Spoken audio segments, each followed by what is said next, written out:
नमस्कार दोस्तों, आपका स्वागत है हमारे YouTube चैनल रिलैक्स माइंड में। क्या मनुष्य कलयुग में भगवान को प्राप्त कर सकता है? क्या कलयुग में भगवान को प्राप्त कर पाना संभव है?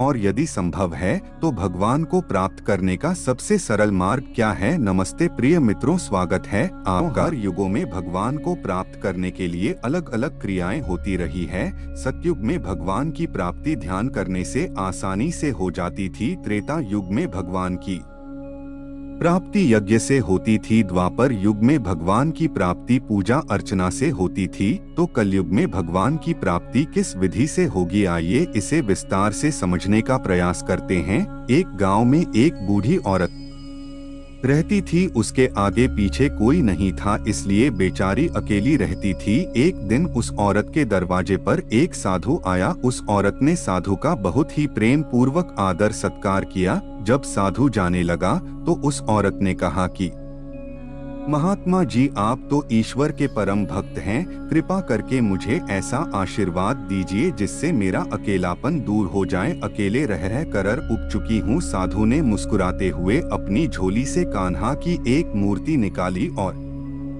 उस औरत को देते हुए कहा कि माँ, यह लो आपका बालक है, इसका अपने बच्चे की तरह प्रेम पूर्वक लालन पालन करती रहना। और यह कहकर साधु वहाँ से चला गया। वह औरत बड़े लाड़ प्यार से ठाकुर जी का लालन पालन करने लगी। एक दिन गांव के कुछ शरारती बच्चों ने देखा कि वह बूढ़ी औरत मूर्ति को अपने बच्चे की तरह लाड़ कर रही है। नटखट बच्चों को उस औरत से हंसी मजाक करने की सूझी। उन्होंने उस औरत से कहा कि अरे दादी माँ, आज गांव में जंगल से एक घड़िया घुस आया है जो छोटे बच्चों को उठाकर ले जाता है और उसे मारकर खा जाता है। तू अपने लाल का ख्याल रखना, कहीं भेड़िया इसे उठाकर ना ले जाए। उस औरत ने अपने बाल गोपाल को उसी समय कुटिया में विराजमान किया और स्वयं लाठी लेकर दरवाजे पर पहरा लगाने के लिए बैठ गई। अपने लाल को भेड़िए से बचाने के लिए वह औरत भूखी प्यासी दरवाजे पर पहरा देती रही। पहरा देते देते एक दिन बीता, फिर दूसरा, तीसरा, चौथा और पांचवा दिन बीत गया। वह औरत 5 दिन और 5 रात लगातार बगैर पलक झपकाए भेड़िए से अपने बाल गोपाल की रक्षा के लिए पहरा देती रही। उस भोली भाली माँ का यह भाव देखकर ठाकुर जी का हृदय प्रेम से भर गया। अब ठाकुर जी के मन में उस बूढ़ी औरत को प्रत्यक्ष दर्शन देने की इच्छा हुई। भगवान बहुत ही सुंदर रूप धारण कर वस्त्राभूषण से सुसज्जित होकर उस औरत के पास आए। ठाकुर जी के पाँव की आहट सुनकर वह औरत डर गई। उसने सोचा कि कहीं दुष्ट भेड़िया तो नहीं आ गया मेरे लाल को उठाने। उस औरत ने लाठी उठाई और भेड़िए को भगाने के लिए उठ खड़ी हुई। तब भगवान ने कहा कि अरे माँ, मैं तेरा वही बालक हूँ जिसकी तुम रक्षा करती हो। उस औरत ने कहा, चल हट यहाँ से, तू पक्का कोई बहुरूपिया होगा जो मेरे लाल को उठाने आया है। ठाकुर जी बूढ़ माँ के इस भाव और एकनिष्ठ को देखकर बहुत ज्यादा प्रसन्न हो गए। ठाकुर जी बोले, अरे मेरी भोली माँ, मैं त्रिलोकीनाथ भगवान हूँ, मुझसे जो चाहो वर मांग लो, मैं तेरी भक्ति से प्रसन्न हूँ। तब उस बूढ़ी औरत ने हाथ जोड़कर भगवान से कहा कि हे प्रभु, कृपा कर मुझे यह वरदान दीजिए कि मेरे प्राण प्यारे लाल को भेड़िया ना ले जाए। अब ठाकुर जी और ज्यादा प्रसन्न होते हुए बोले, तो चल माँ, मैं तेरे लाल को और तुझे अपने निज धाम लिए चलता हूँ, वहाँ भेड़िए का कोई भय नहीं है। इस तरह प्रभु उस बूढ़ी माँ को अपने निज धाम ले गए। मित्रों, जब हम पूरी तरह से तन में होकर अपनी पवित्रता और शांति की रक्षा करते हैं तो एक ना एक दिन ईश्वर हमें दर्शन जरूर देते हैं।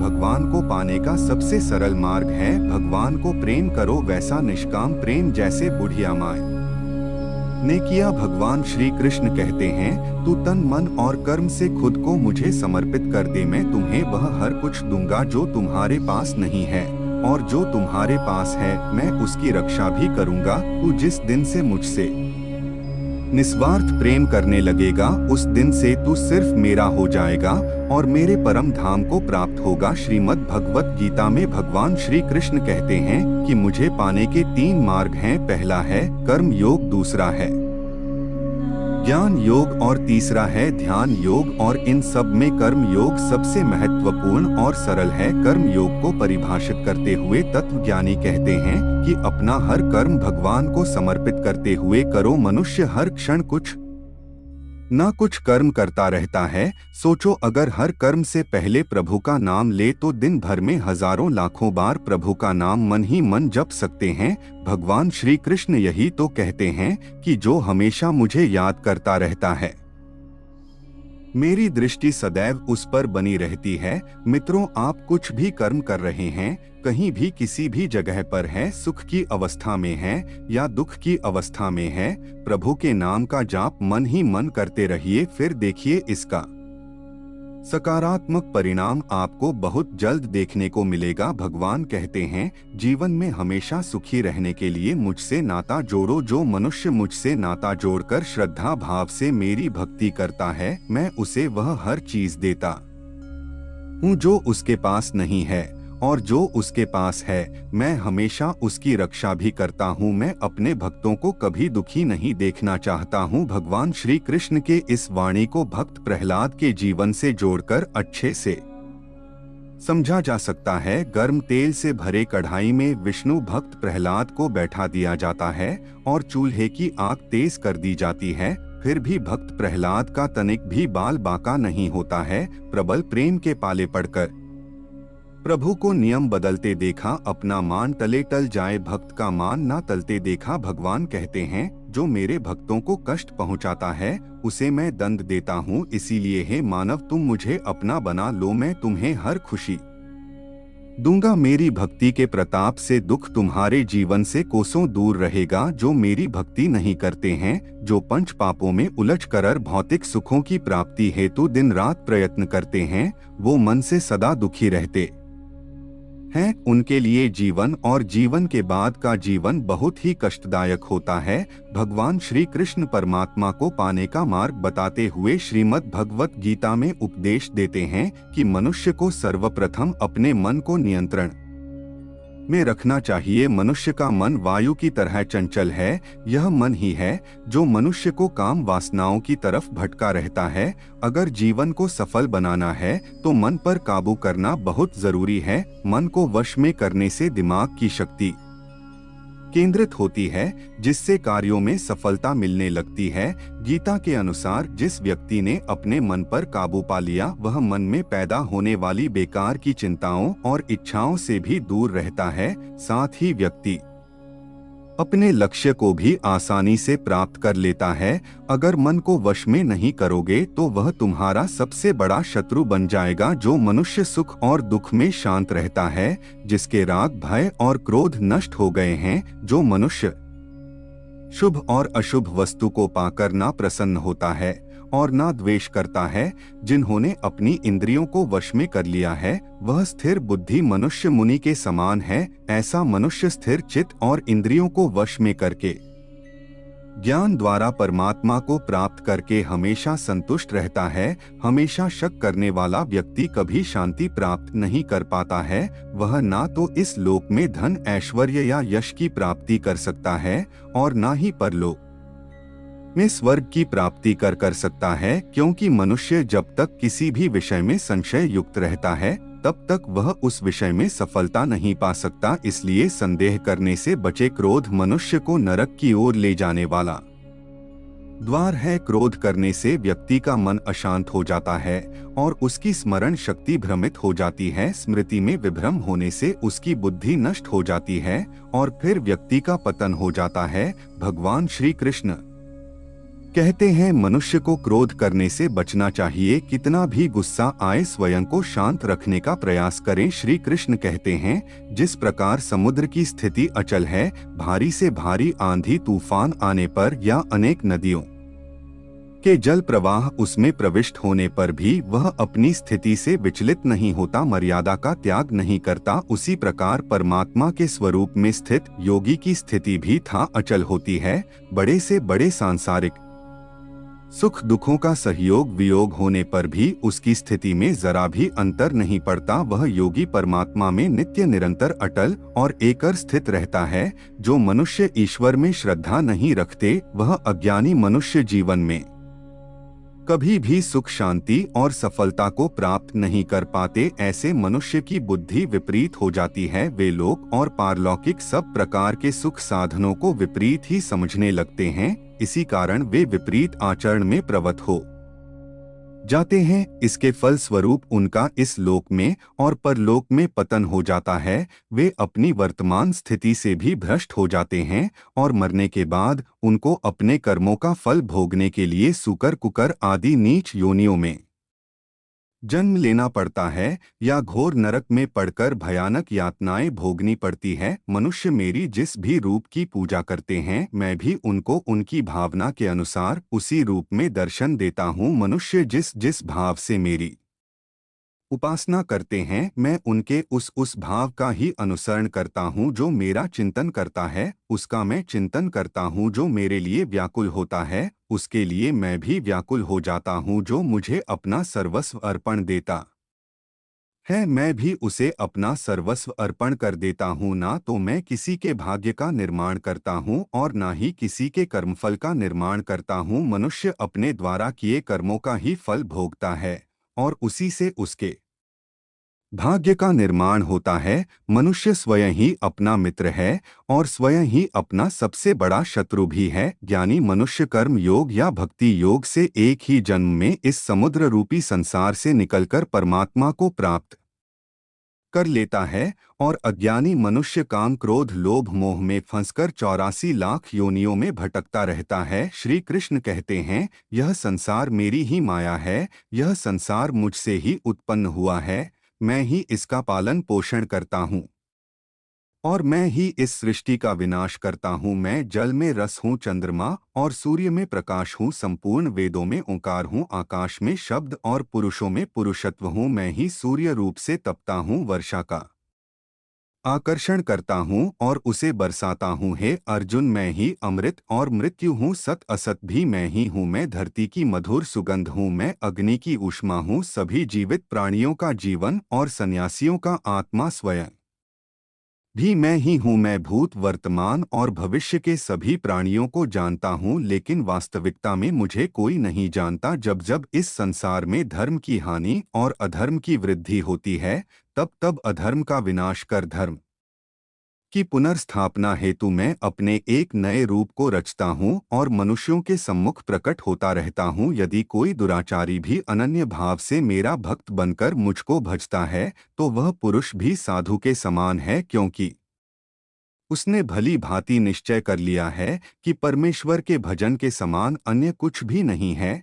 जिस प्रकार प्रकाश की ज्योति अंधेरे में चमकती है, ठीक उसी प्रकार सत्य भी चमकता है। इसलिए व्यक्ति को सदैव सत्य के मार्ग पर चलना चाहिए। कितना भी बुरा वक्त आ जाए, कभी विचलित नहीं होना चाहिए, बल्कि डटकर उसका सामना करना चाहिए, क्योंकि इस संसार का नियम है, जो आया है उसे दुख का सामना करना पड़ेगा। रोने से और चिंता करने से कोई फायदा नहीं होने वाला है, बल्कि इससे दुख और बढ़ेगा। कोई आदमी चाहे लाख चीजें जान ले, चाहे वह पूरे जगत को जान ले, लेकिन अगर वह स्वयं को नहीं जानता तो वह अज्ञानी है। मानव कल्याण ही भगवत गीता का प्रमुख उद्देश्य है। इसलिए मनुष्य को अपने कर्तव्यों का पालन करते समय मानव कल्याण को प्राथमिकता देना चाहिए। श्रेष्ठ पुरुष जैसा आचरण करता है, अन्य पुरुष भी वैसा ही आचरण करते हैं। वह जो कुछ प्रमाण देता है, समस्त मनुष्य समुदाय उसी के पद चिन्हों पर अपने रास्ते चुनता है।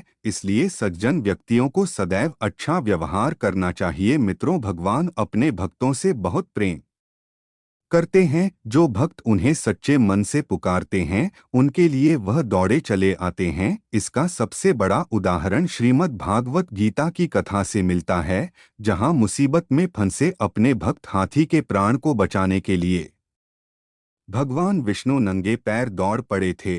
बहुत समय पहले की बात है। क्षीर सागर में त्रिकूट नाम का पर्वत था, जहां पर हाथियों का परिवार रहता था। इनका मुखिया था गजराज गजेंद्र। हर रोज की तरह जब गजराज गजेंद्र अपने परिवार के साथ घूमने जा रहे थे तो सबको प्यास लगी। सारा परिवार गजराज के साथ सरोवर में पानी पीने गए, लेकिन उन्हें पता नहीं था कि वहां पर मगरमच्छ है। मगरमच्छ ने गजराज का पैर पकड़ लिया और पानी के अंदर खींचने लगा। मगरमच्छ से बचने के लिए गजराज ने पूरी शक्ति लगा दी, पर मगरमच्छ उस पर भारी पड़ रहा था, जिसके बाद गजराज दर्द से चीखने लगा। गजराज की आवाज सुनकर दूसरे हाथी भी चिढ़ने लगे। परिवार ने भी मिलकर उन्हें बचाने की कोशिश की, लेकिन सारे असफल हुए। अपना काल नजदीक आते देख गजराज ने भगवान विष्णु का स्मरण किया, जिनके वह परम भक्त थे और प्रतिदिन उनकी पूजा करते थे। अपने भक्त की पुकार सुनकर भगवान विष्णु भी नंगे पैर अपने भक्त की प्राणों की रक्षा के लिए दौड़ पड़े और ग्राह का मुंह फाड़कर गजेंद्र का उद्धार किया। एक सेठ जी बड़े कंजूस थे। एक दिन उन्होंने दुकान पर अपने बेटे को बैठा दिया और बोले कि बिना पैसे लिए किसी को कुछ मत देना, मैं अभी आया। कुछ देर बाद उनकी दुकान पर एक संत भिक्षा मांगने आए। संत ने लड़के से कहा, बेटा थोड़ा नमक दे दो। लड़के ने संत को डिब्बा खोलकर 1 चम्मच नमक दिया। जब सेठ जी दुकान पर आए तो देखा कि डिब्बा खुला पड़ा था। सेठ जी ने कहा कि क्या बेचा? बेटा बोला, एक संत जो तालाब पर रहते हैं उनको 1 चम्मच नमक दिया था। सेठ का माथा ठनका। वो बोले, अरे मूर्ख, इसमें तो जहरीला पदार्थ है। अब सेठ जी भागकर संत के पास गए। तब तक संत भोजन बनाकर भगवान को भोग लगाकर खाने की थाली लेकर बैठ चुके थे। सेठ जी दूर से ही बोले, महाराज रोकिए, आप जो नमक लाए थे नमक नहीं था बल्कि जहरीला पदार्थ था। कृपा करके आप यह भोजन ना करें। संत जी बोले, भाई हम तो प्रसाद लेंगे ही, क्योंकि भोग लगा दिया है। भोग लगाकर भोजन छोड़ नहीं सकते। अगर भोग नहीं लगता तो भोजन बेशक छोड़ देते। यह कहकर संत ने भोजन को प्रसाद समझकर खाना शुरू कर दिया। सेठ जी के होश उड़ गए। वह रात भर वहीं बैठे रहे। सेठ को रह रह कर यह चिंता सता रही थी कि अगर संत को कुछ हो गया तो बड़ी बदनामी होगी। रात में अगर तबीयत बिगड़ी तो कम से कम वैद्य को दिखा देंगे। सोचते सोचते उसे नींद आ गई। सुबह रोज की तरह संत जल्दी उठ गए और नदी में स्नान करने लगे। सेठ जी ने कहा, महाराज तबीयत तो ठीक है। संत बोले, भगवान की कृपा है। इसके बाद वे पूजा के लिए मंदिर चले गए। जैसे ही संत ने मंदिर का द्वार खोला तो देखा कि भगवान के श्री विग्रह के 2 भाग हो गए हैं और शरीर काला पड़ गया है। यह देखते ही सेठ को सब समझ आ गया कि भक्त के अटल विश्वास को देखकर भगवान ने भोजन का जहर भोग के रूप में स्वयं ग्रहण कर लिया और भक्त को प्रसाद ग्रहण कराया। इसके बाद सेठ ने तुरंत घर जाकर बेटे को दुकान सौंप दी और स्वयं संत की शरण में आकर भगवान की भक्ति करने लगा। मित्रों, इसी अटूट विश्वास के भगवान भूखे हैं। एक बार उस परमपिता परमात्मा पर ऐसा विश्वास करके तो देखिए, वह आपको कभी रोने नहीं देंगे बल्कि आपके लिए वह रोएंगे। गीता में भगवान श्री कृष्ण कहते हैं कि मनुष्य को सदैव अच्छे कर्म करने चाहिए, क्योंकि कर्मों के क्षीण हो जाने पर भाग्य भी नष्ट हो जाता है। जिस मनुष्य का अपने कर्मों पर अटूट विश्वास होता है और जो मनुष्य अपने कर्मों पर सदा अडिग रहता है, वही मनुष्य जीवन में सफल होता है। श्री कृष्ण कहते हैं कि हर व्यक्ति को बिना कुछ सोचे समझे सिर्फ कर्म के मार्ग पर चलते रहना चाहिए। जो मनुष्य कर्म किए बिना सिर्फ फल की चिंता करता है, उसे जीवन में सिर्फ असफलता ही प्राप्त होती है। श्री कृष्ण के अनुसार परिस्थितियां चाहे कितनी भी खराब हो, वह हमेशा एक जैसी नहीं रहती है, वह बदलती जरूर है। इसलिए मनुष्य को बहुत धैर्य और हिम्मत से काम लेना चाहिए। श्री कृष्ण कहते हैं कि ईश्वर कभी भी किसी व्यक्ति के साथ नाइंसाफी नहीं करता। वह उसको केवल वही देता है जिसके वह लायक है। भगवान कहते हैं, कर्म करो लेकिन फल की इच्छा मत रखो। इस संसार में कोई भी मनुष्य किसी भी काल में क्षण मात्र भी बिना कर्म किए नहीं रहता, क्योंकि सारा मनुष्य समुदाय कर्म करने के लिए ही पैदा हुआ है। बिना कर्म किए कोई रह नहीं सकता है।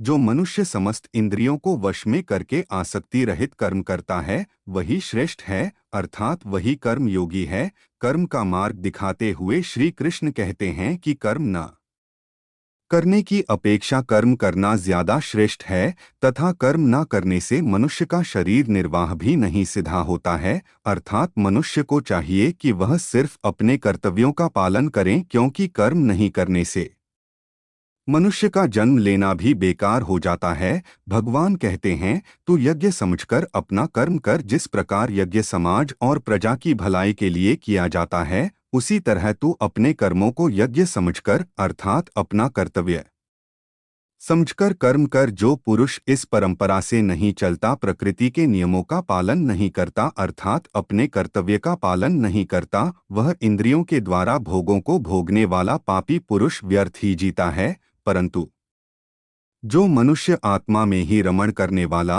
और आत्मा में ही तृप्त तथा आत्मा में ही संतुष्ट हो, उसके लिए कोई कर्तव्य नहीं है। आत्मा का मतलब यहाँ सबसे बड़ा सच है, और जो सत्य को समझता है, सत्य में ही खुश होकर सत्य में ही रहता है, उसके लिए कोई कर्तव्य नहीं है। लेकिन ऐसा कोई लाखों करोड़ों में एक होता है। उस महापुरुष का इस विश्व में ना तो कर्म करने से कोई प्रयोजन रहता है और ना कर्मों के ना करने से ही कोई प्रयोजन रहता है, तथा संपूर्ण प्राणियों में भी इसका स्वार्थ से कोई संबंध नहीं रहता। कहने का सीधा मतलब है, जिसे परमात्मा मिल चुका है, वह कोई और दूसरा कर्म क्यों करें। आप भी श्री कृष्णा जी के परम भक्त हों तो कमेंट में जय श्री राधे लिखना ना भूलें और वीडियो को लाइक करें और शेयर करें। जय श्री कृष्णा।